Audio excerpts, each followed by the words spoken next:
जय हिंद दोस्तों।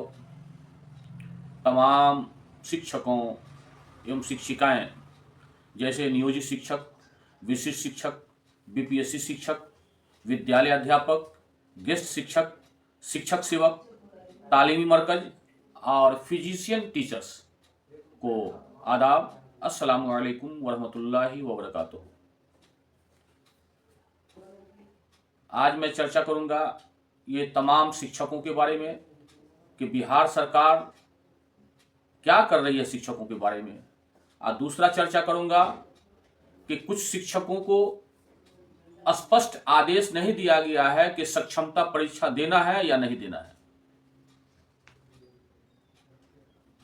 चूंकि विशिष्ट शिक्षक बनने के लिए सक्षमता परीक्षा अनिवार्य कर दिया गया है, उस पर चर्चा करूंगा। और बच्चों के सिलेबस के संबंधी मैं चर्चा करूंगा। सबसे पहले मैं चर्चा कर रहा हूं कि सरकार जो है शिक्षकों को पार्ट पार्ट में बांट के रख दिया है और शिक्षकों का अस्तित्व ही समाप्त कर दिया। आप सभी को मालूम होगा, आज से 20 वर्ष पहले सिर्फ शिक्षक नाम के व्यक्ति थे कि मास्टर साहब हैं, गुरुजी हैं, बस।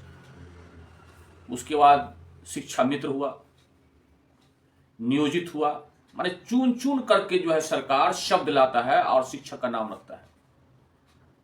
और नियोजित शिक्षा मित्र को समाप्त कर दिया और इधर विशिष्ट शिक्षक ले आया।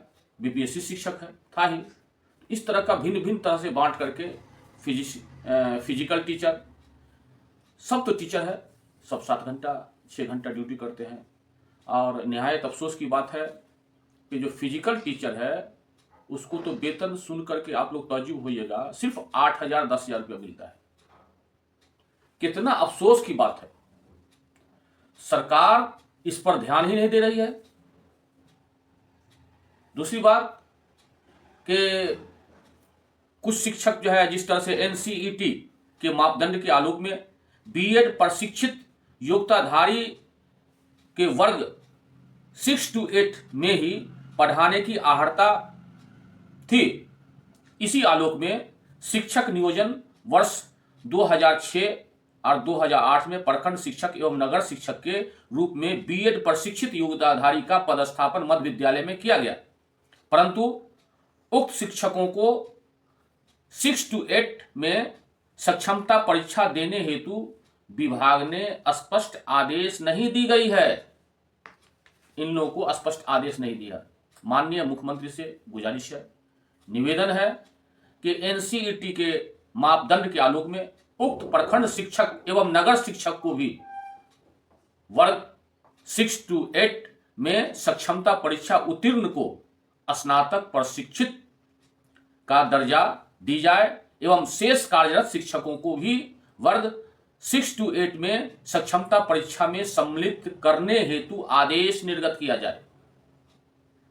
सरकार विशिष्ट शिक्षक बीच में लाकर के एक अड़चन रख दिया। सरकार को अगर नीयत साफ रहता, माननीय नीतीश कुमार, आप बिहार के माननीय नीतीश कुमार साहब, आप बिहार के मुख्यमंत्री हैं, आपको चाहिए कि जब से प्रशिक्षित शिक्षक हो गए हैं, आप ही सबको प्रशिक्षित करवाए हैं, तो तब से आपको एरियर देना चाहिए, समान काम का समान वेतन देना चाहिए और ओल्ड पेंशन स्कीम देना चाहिए। चूंकि ओल्ड पेंशन स्कीम जो है बुढ़ापे का एक बहुत बड़ा हथियार है और आप सिर्फ प्रगति यात्रा में लगे हुए हैं।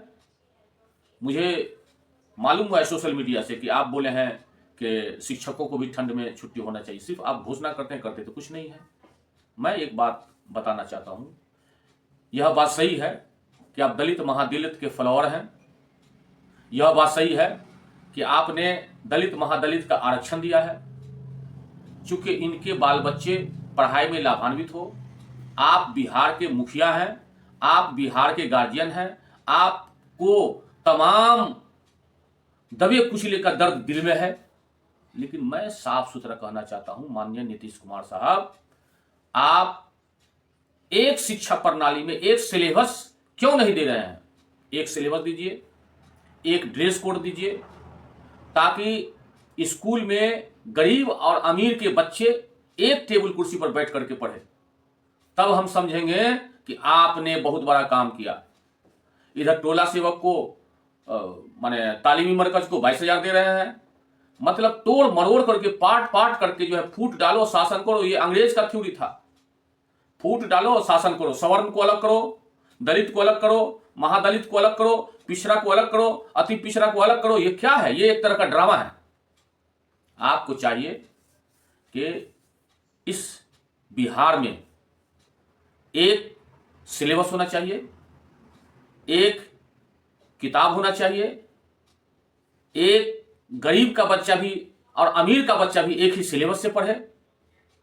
इस ठंड में आप सर्वेक्षण करा करके गरीब के बच्चों को 2 स्वेटर, 4 ड्रेस, जूता, मोजा ये सब उपलब्ध करवाइए। आप बिहार के माननीय मुख्यमंत्री श्री नीतीश कुमार साहब, आप बिहार के मुखिया हैं, बिहार के मुख्यमंत्री हैं। ये सौभाग्य है, ये बहुत अच्छा किस्मत आपका है। अगर आप गरीब के बच्चों को बेहतर से बेहतर 4 ड्रेस दे दीजिए, 2 स्वेटर दे दीजिए, इनर भी दे दीजिए सर्वेक्षण करा के, तो ये आपका नाम होगा, चर्चा होगा। क्योंकि शिक्षा विभाग का बजट भी बहुत ज़्यादा आता है। आपने बच्चे लोगों को एक ड्रेस दिया, डॉक्टर एस सिद्धार्थ साहब देख रहा है कि वही कपड़ा को गरीब बच्चा धोता है और फिर वही पहन करके आता है। तो ऐसे काम नहीं चलेगा। गरीब त्राही त्राही हो रहा है। जो ठेला चलाने वाला है, रिक्शा चलाने वाला है, टांगा चलाने वाला है, खेत में खेतीहर मजदूर है, लेबर है, उसका को बच्चा स्कूल जो जाता है थरथराते हुए जाता है, उसको गर्म कपड़ा नहीं है। आप इसका व्यवस्था कीजिए, अपने विभाग को कहिए कि इसका व्यवस्था करने के लिए आप आदेश दीजिए। आप सर्वोपरि हैं, बिहार के मुखिया हैं, और आपके राज्य में बच्चा थरथरावे स्कूल में, ठंड से कांपे, ये आपको उचित लगता है? बहुत सा समस्या है शिक्षकों के संबंधित।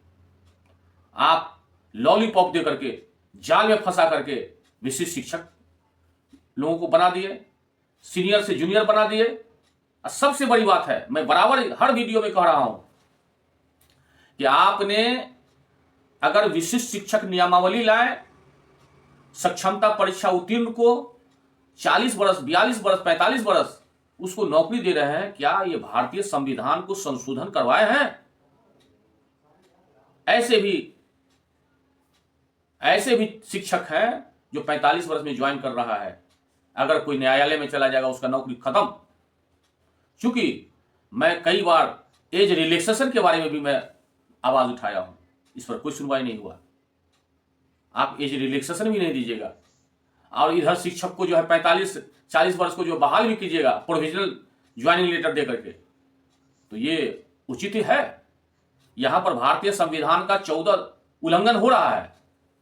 इसलिए अभी तो आपका चमकता हुआ सितारा है, सब यस यस कहने वाला है, लेकिन नहीं। आप विश्व का मानचित्र देखिए माननीय नीतीश कुमार साहब।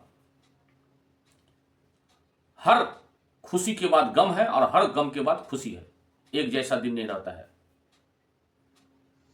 इसीलिए आप अभी बहुत अच्छा मौका है, तमाम शिक्षक सेवक हो, तालीमी मरकज हो, गेस्ट शिक्षक हो, नियोजित शिक्षक हो, ये सबको राजकर्मी का दर्जा देते हुए समायोजन कीजिए। आपका जय विजय होगा।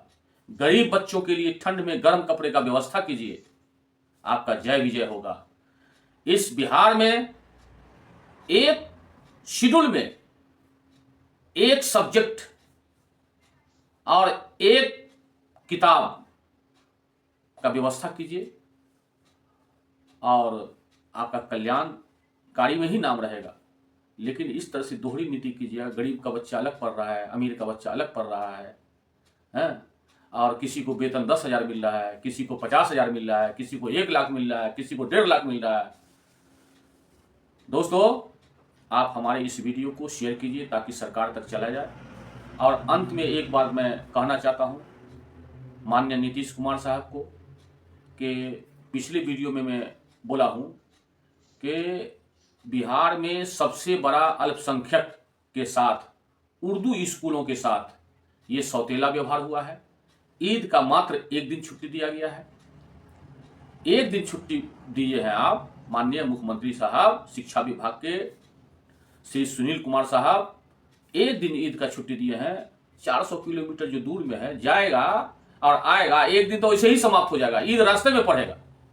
इस संबंध में मैं अपने साथी जांबाज माननीय श्री बंशीधर ब्रजवासी को ध्यान आकृष्ट करते हुए कहना चाहता हूं कि 2 साल 3 साल पहले रमजानुल मुबारक में ईद मिला करके 10 से 12 दिन का छुट्टी होता था। बिहार सरकार के शिक्षा विभाग ने सौतेला व्यवहार करके ईद का मात्र एक दिन छुट्टी दिया है। और पहले 2 साल 3 साल पहले 10-12 दिन छुट्टी होता था। चूंकि रमजान शरीफ का आखिर में आखिरी असरा होता है, लोग इबादत करते हैं और इबादत करते हैं, नमाज पढ़ते हैं, इसके लिए सरकार व्यवस्था करता था कि 10-12 दिन छुट्टी मिलता था। दूसरा बात मैं ये भी ध्यान कह रहा हूं कि हिंदी स्कूल में इतवार का जो मर्जर होकर के साल में 7 दिन का नहीं जोड़ा गया है। लेकिन मुस्लिम जो लोग उर्दू स्कूल में है उसको साल में 6 दिन जो जुमा पड़ता है, जुमा को तो ऑलरेडी स्कूल बंद ही होता है उर्दू स्कूल, उसको भी जोड़ दिया गया है छुट्टी में। इसको संशोधन होना चाहिए। दोस्तों, अब मैं अपनी बातों को विराम देता हूं, इजाजत दीजिए। जय हिंद, जय भारत।